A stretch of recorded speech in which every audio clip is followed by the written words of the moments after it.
नमस्कार, आप देख रहे हैं अपना बिहार। आपके साथ मैं हूं शिप्रा झा और बुलेटिन में सबसे पहले आपको मोतिहारी से खबर बताते हैं, जहां बंदूक की नोक पर बाइक सवार अपराधियों ने दुकान में 2 लाख रुपए के लूट की वारदात को अंजाम दिया है। इस दौरान दहशत फैलाने के लिए बदमाशों ने फायरिंग भी की। लूट की पूरी वारदात सीसीटीवी कैमरे में कैद हो गई, जो आपके टीवी स्क्रीन पर हम आपको तस्वीर दिखा रहे हैं। घटना नगर थाना के चांदमारी बलवा रोड की है। वीडियो में आप देख सकते हैं कि दुकान पर 2 युवक पहले पहुंचता है और पहले से दुकान के अंदर मौजूद एक ग्राहक को पिस्टल के बल पर कब्जे में ले लेता है।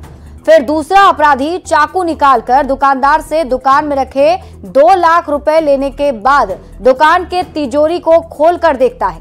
फिर फायरिंग करते हुए ये सभी अपराधी मौके से फरार हो जाते हैं। फिलहाल एसपी ने एएसपी सदर के नेतृत्व में एसआईटी का गठन कर दिया है।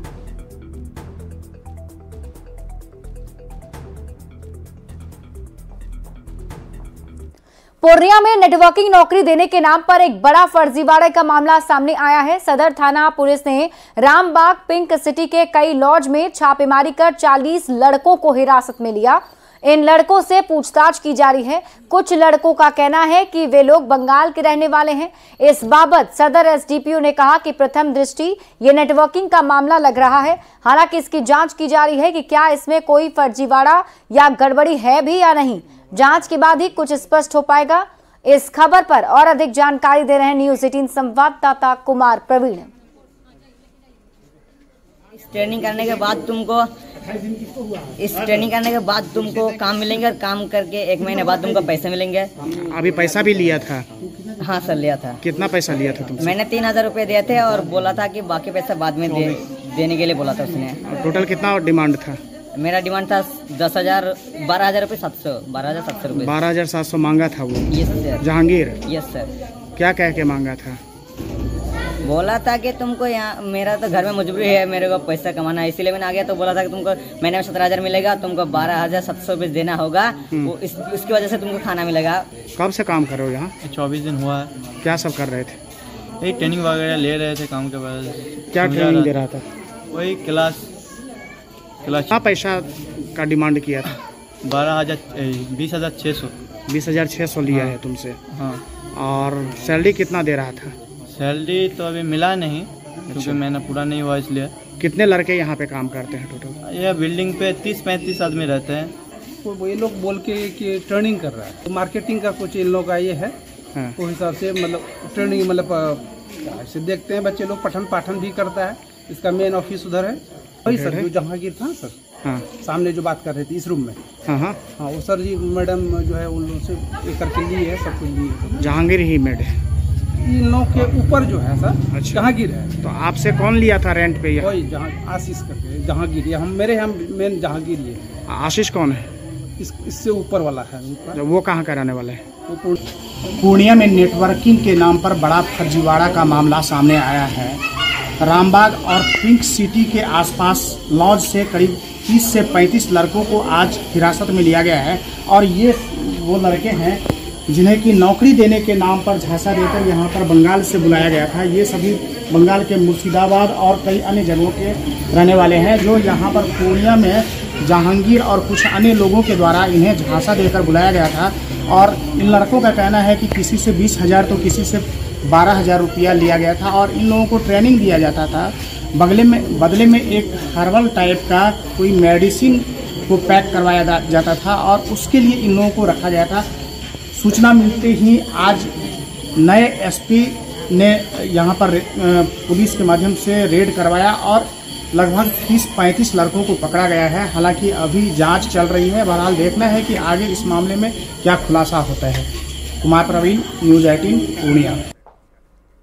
सिपाही भर्ती परीक्षा पेपर लीक मामले में केंद्रीय चयन पूर्व डीजीपी एसके सिंघल के खिलाफ जांच कर रही ईओयू की टीम ने राज्य सरकार से सिंघल की भूमिका संदिग्ध मानते हुए कार्रवाई की अनुशंसा की है। लेकिन अभी तक इस मामले में कार्रवाई नहीं होने को लेकर आरजेडी ने सिंघल के बहाने सरकार को घेरा है। आरजेडी ने अधिकारियों और मंत्रियों पर भ्रष्टाचार में शामिल होने का गंभीर आरोप लगाया। हालांकि सत्ता पक्ष की माने तो नीतीश सरकार भ्रष्टाचार को लेकर जीरो टॉलरेंस की पॉलिसी अपनाती रही है। बीजेपी प्रवक्ता अरविंद सिंह का दावा है कि सरकार ना तो किसी को फंसाती है और ना ही बचाती है। उधर पुलिस महकमे में से जुड़े अधिकारी मानते हैं कि सिपाही भर्ती परीक्षा पेपर लीक कांड को लेकर प्रशासन और सरकार की छवि धूमिल हुई है। पुलिस की छवि इससे काफ़ी धूमिल हुआ है और आम पब्लिक में एक गलत मैसेज गया है कि इतना बड़ा पैमाने पर बहाली होती है। नवयुवक अभी भी काफ़ी त्रासदी में हैं, अनएम्प्लॉयड हैं और उसमें इस प्रकार का यदि रिविलेशन होता है किसी भी तरह से तो ये मैसेज बहुत ही प्रभावित करता है। सिंघल साहब के खिलाफ जो अनुशंसा है ये कोई आइसोलेटेड केस नहीं है। अगर सही मायने में जांच होनी चाहिए तो पूरे सिस्टम का जांच होना चाहिए, नीचे से लेकर ऊपर तक भ्रष्टाचार में पूरी सरकार डूबी हुई है। आप ब्लॉक पे चले जाइए, थाने पे चले जाइए, सेक्रेटेरिएट में आ जाइए, जनता का एक भी काम बिना पैसे के नहीं हो रहा। आखिर वो पैसा कहाँ जा रहा है? नीचे से लेकर ऊपर तक हो रहा है। ज़मीन का सर्वे हो रहा है, अभी जाइए, आम जनता परेशान है। आपको रजिस्ट्री के ऑफिस में जाइए ना, कितना कितना पैसा लोगों को लग रहा है। शराब का पैसा कहाँ जा रहा है? पूरी सरकार, भारतीय जनता पार्टी के एक एक नेता, एक एक मंत्री, जनता दल यू के एक एक मंत्री, सब के सब भ्रष्टाचार में लिप्त हैं। ये सरकार न किसी को बचाती है न फंसाती है। नीतीश सरकार पारदर्शिता ही उसका मूल मंत्र है और कानून सबके लिए बराबर है। अगर कानून के दायरे में जो भी आएगा, चाहे वो मंत्री हो, अधिकारी हो, चाहे कोई भी व्यक्ति हो, उनको कानून के दायरे में आना होगा और कानून अपना कार्रवाई करेगा। दरभंगा में बीजेपी विधायक संजय सरावगी के घर पहुंचे जेडीयू के राष्ट्रीय कार्यकारी अध्यक्ष संजय झा ने प्रधानमंत्री नरेंद्र मोदी के जन्मदिन पर 74 केजी लड्डू वाला केक काटा और एक दूसरे को लड्डू खिलाकर मुंह मीठा किया। इस दौरान संजय झा ने पीएम मोदी को जन्मदिन की बधाई दी। साथ ही कहा कि केंद्र सरकार के 100 दिन पूरे हो गए हैं और सरकार ने सबसे पहले देश के गरीबों की चिंता करते हुए गरीबों को मकान देने की योजना की शुरुआत की। इसके अलावा भी बिहार के विकास के लिए बजट में बहुत कुछ दिया गया। हम लोग उनकी लंबी उम्र की कामना करते हैं।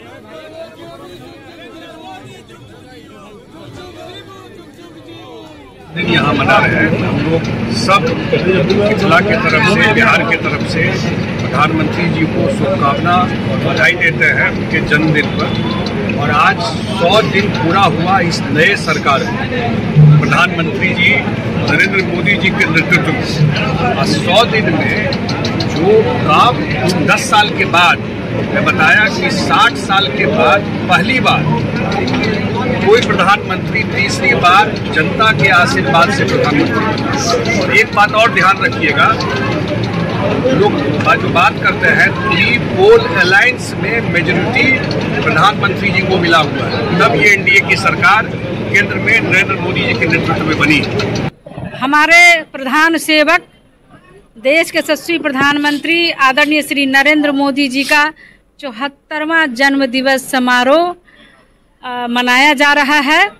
इस अवसर पर हमारे लोकप्रिय नगर विधायक श्री संजय सरावगी जी के आवास पर आज विश्वकर्मा पूजा भी है और हमारे देश के विश्वकर्मा जिन्होंने भारत को सजाने, संवारने और विकास के उत्तरोत्तर गंगा बहाई है, ऐसे हमारे प्रधान सेवक का एक सेवा पखवाड़ा भी चल रहा है। हम गरीबों के बीच में जाकर के उनके जन्म दिवस के अवसर पर उनकी मदद भी कर रहे हैं। गरीबों को फल वितरण, स्वास्थ्य कैंप, ब्लड डोनेशन, ये सब कार्यक्रम भी चल रहा है। गौरव का बोध होता है जब देश के यशस्वी प्रधानमंत्री नरेंद्र मोदी जी हैं, वैश्विक नेता है। हम लोग जुग जुग जियो नरेंद्र मोदी जी, हम लोग की उम्र भी नरेंद्र मोदी जी को लग जाए, हजारों साल जीकर भारत माता को विश्व के परम वैभव पर पहुंचाने का जो संकल्प लिए हैं नरेंद्र मोदी जी, हम सभी लोग उनके साथ हैं। हम लोग ईश्वर से कामना करते हैं कि हजारों साल नरेंद्र मोदी जी जिए। पीएम मोदी के जन्मदिन के अवसर पर जगह जगह कार्यक्रम आयोजित किए जा रहे हैं। वहीं डिप्टी सीएम विजय सिन्हा के आवास पर भी पौधारोपण किया गया और उनके दीर्घायु होने की कामना की गई। डिप्टी सीएम विजय सिन्हा और बीजेपी प्रदेश अध्यक्ष दिलीप जायसवाल ने आंवला का पेड़ और बेल का पेड़ लगाकर पौधारोपण करने का संदेश देते हुए पीएम मोदी के स्वस्थ होने की कामना की। जो तीसरा नेतृत्व का काल चल रहा है, आज समृद्ध भारत, विकसित भारत की ओर हम बढ़ रहे हैं। और उन्होंने एक आह्वान भी किया था कि एक पेड़ मां के नाम, और आज उनके जन्मदिन के अवसर पर हम लोगों ने आज एक बेल पत्र का पेड़ लगाया, एक आंवला का पेड़ लगाया है। और आज विश्वकर्मा पूजा के दिन देश के प्रधानमंत्री माननीय नरेंद्र मोदी जी का जन्मदिन है, जो विश्वकर्मा के संतान के रूप में आज उस मजदूर को जो मजबूर बनाया था, श्रमिक बनाकर सृजनकर्ता निर्माता विश्वकर्मा का संतान, उसका सम्मान, राष्ट्र का उत्थान वो कर रहे हैं। भारत वैभवशाली, गौरवशाली, आत्मसम्मान, आत्मनिर्भर, विकसित भारत का संकल्प जो लिए हैं, उस शतायु हो, दीर्घायु हो, ताकि भारत 21वीं सदी का भारत विश्व गुरु बन सके। पीएम मोदी के 74वें जन्मदिन पर पटना सिटी के बहादुरपुर के बाजार समिति परिसर में श्रमदान से संपूर्ण स्वच्छता अभियान कार्यक्रम का आयोजन किया गया। नगर निगम प्रशासन की ओर से कार्यक्रम का आयोजन किया गया। इस दौरान नगर विकास मंत्री नितिन नवीन और बीजेपी विधायक अरुण कुमार सिन्हा लोगों को स्वच्छता अभियान की शपथ दिलाते नजर आए और लोगों से साफ सफाई अभियान में अपनी भागीदारी निभाने की अपील भी की। बल्क पॉइंट जो जहाँ पर कूड़ा का केंद्र बना हुआ है, जो हर मोहल्ले में छोटे छोटे निजी जमीन पे या पूरे पॉइंट, उसको कहीं ना कहीं हम लोग साफ सुथरा कर एक बच्चों के खेलने का, लोगों के बैठने का जगह बन पाए और स्वच्छ वातावरण बने, स्वभाव स्वच्छता, संस्कार स्वच्छता बने।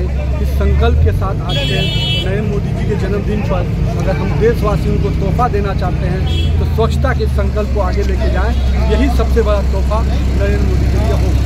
देखिए, स्वच्छ रहिए, स्वस्थ रहिए, जीवन से जुड़ा हुआ यह मामला है। और जीवन स्वच्छ रखना, और कहते हैं कि भगवान वास करते हैं, लक्ष्मी वास करती है, और साथ साथ स्वस्थ स्वास्थ्य के लिए भी फायदेमंद है। तो आज संकल्प लिया, मंत्री जी ने संकल्प दिलवाया कि हम सुधरेंगे, मतलब स्वच्छ रहेंगे और स्वच्छ रहेंगे। बिहार में लैंड सर्वे जोर शोर से चल रहा है। लोग इस सर्वे में शामिल भी हो रहे हैं, लेकिन इस सर्वे को लेकर बड़ी संख्या में लोगों को परेशानी भी हो रही है। खासकर कागजात को लेकर लोगों को सीओ ऑफिस का चक्कर लगाना पड़ रहा है। हालांकि ग्रामीण इस बात से खुश हैं कि सर्वे हो रहा है, जिसके बाद आने वाले समय में बहुत कुछ आसान हो जाएगा और जमीन को लेकर होने वाला विवाद भी खत्म हो जाएगा। वहीं सरकार से सर्वे में आ रही समस्याओं को दूर करने की मांग की गई है। ग्रामीणों से बात की है न्यूज़ 18 संवाददाता आनंद अमृतराज ने। सर्वेक्षण का काम चल रहा है और कई जगह से लोगों की समस्या भी सामने आ रही है और समस्या तरह तरह की है। हम लगातार बिहार के कई गांव में जा रहे हैं, लोगों से जानकारी ले रहे हैं कि भाई समस्या क्या, और ये समस्या सरकार तक पहुंचाने की कोशिश भी कर रहे हैं। उमेश जी, आप बताइए कि आपको कहाँ पे दिक्कत हो रही है? सर्वेक्षण हो रहा है, ये अच्छा कदम है कि दिक्कत में है कि जैसे रसीद मांग रहे हैं, रसीद अभी है नहीं। जो सपोर्टिंग डॉक्यूमेंट है अगर उसको मान लेते हैं तो हम लोग को कोई दिक्कत नहीं है। जैसे रजिस्ट्री डीड हुआ, चाहे खतियान हुआ, ये मान ले। जैसे बाबा दादा लोग नहीं रसीद कटवाए, अब शुरू से हम लोग को रसीद कटवाना पड़ेगा ना। और यहाँ अंचल का पोजीशन बहुत खराब है, रसीद कट नहीं रहा है। सर्वे में सबसे महत्वपूर्ण डॉक्यूमेंट आजकल रसीद कर दिया है, ऑनलाइन रसीद। ऑनलाइन रसीद हमको लगता है कि अपना संपर्क ब्लॉक में 50% भी लोगों के पास ऑनलाइन रसीद नहीं होगा। पहला दिक्कत यह है। दूसरा दिक्कत यह है कि लोग कर्मचारी के यहाँ या सीओ के यहाँ, अंचलाधिकारी के यहाँ जाते हैं। अंचलाधिकारी पर इतना बर्डन बढ़ा हुआ है कि वो आदमी मैंने सोच के भी नहीं कर सकता है। अभी तो हम लोग के लिए अच्छा भी है और खराब भी है। अच्छा इसलिए है कि जो हम लोग का पहले का है, जो अभी रसीद नहीं, जिसके नाम से जो कब्जा है वो उसके नाम पे आएगा। खराब ये है कि रसीद मेरा कटा हुआ है, लेकिन रजिस्टर 2 पे वहाँ जमाबंदी नंबर रजिस्टर 2 का समस्या हो रहा है। लेकिन अभी बहुत सारा कागज जमा भी नहीं करना है, तो दिक्कत क्यों हो रहा है? यहाँ तो रसीद मांग रहा है, तो रसीद यहाँ जमा बनिए न बनिए है, तो रसीद कहाँ से फिर देगा आदमी? समस्या तरह तरह की हो रही, तो जाहिर सी बात है अधिकारियों को ये खबर देखना चाहिए और उन्हें इस पर कदम उठाना चाहिए कि भाई जो ग्रामीणों को समस्या हो रहा है, बेसिक जो समस्या हो रहा है, उस समस्या का समाधान जल्द से जल्द करे ताकि सर्वेक्षण काम सुचारू ढंग से हो सके। और सबसे अच्छी बात है कि सर्वेक्षण काम से जो ग्रामीण है वो खुश है। कैमरामैन दीपक के साथ आनंद अमृतराज, न्यूज 18 नेटवर्क। बेतिया में गांधी आश्रम भितिहरवा से स्वच्छता पदयात्रा के साथ रथ को रवाना किया गया। केंद्रीय कोयला एवं खनन राज्य मंत्री सतीश चंद्र दुबे के साथ ही जिले के तमाम विधायक और जिला प्रशासन के अधिकारियों ने गांधी आश्रम से स्वच्छता का प्रण भी लिया। साथ ही प्रधानमंत्री आवास योजना के तहत जिले में 702 परिवारों को गृह प्रवेश हेतु मकान की चाबी सौंपी गई।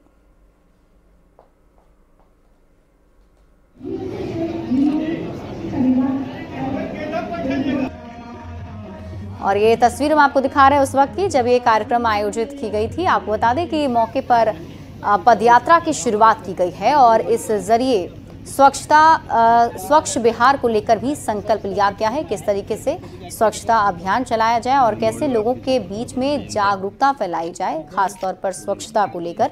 तो गांधी आश्रम से ये तस्वीर हम आपको दिखा रहे हैं। आज इसको लेकर एक स्वच्छता रथ भी रवाना किया गया है जो लोगों के बीच में जाकर साफ सफाई को लेकर जानकारी देगा। और यहाँ पर शामिल कुछ बच्चे जो हाथों में प्रदर्शनी लेकर खड़े हैं, इसके जरिए ये संदेश भी देना चाह रहे हैं।